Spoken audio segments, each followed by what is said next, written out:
Okay, that is the closing bell on Wall Street. Let's check in on the markets, how we are closing the day. Sponsored by Tasty Trade. You're certainly looking at losses across the board here. The Dow closing off just around 573 points. The S&P off 1.5%. The Nasdaq also ticking lower here in the final hour of trading.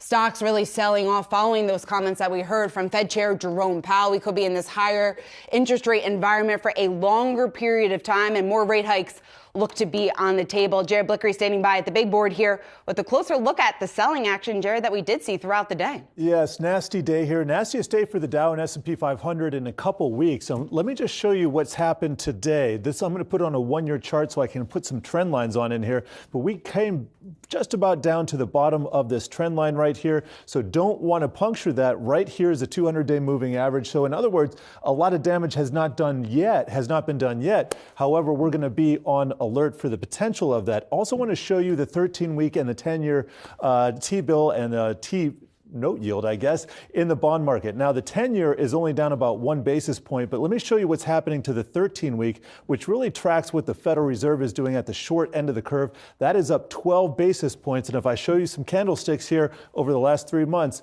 this really stands out. Higher, yes. For longer, remains to be seen, but definitely higher for the time being.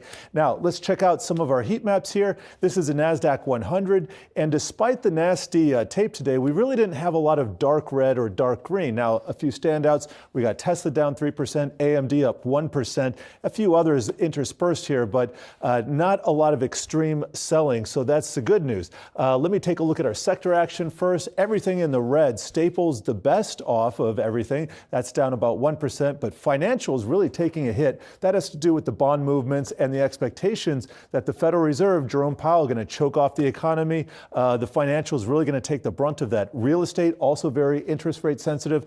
That is down 2.5%. We can go down the line. Materials, energy, you get the point. Let me show you the banking sector right now, because this is going to be in focus tomorrow as Powell takes the stand. All right, well, I guess he's going to be sitting in front of the Senate.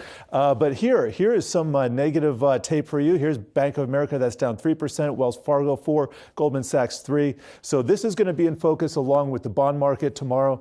And I'm going to be watching.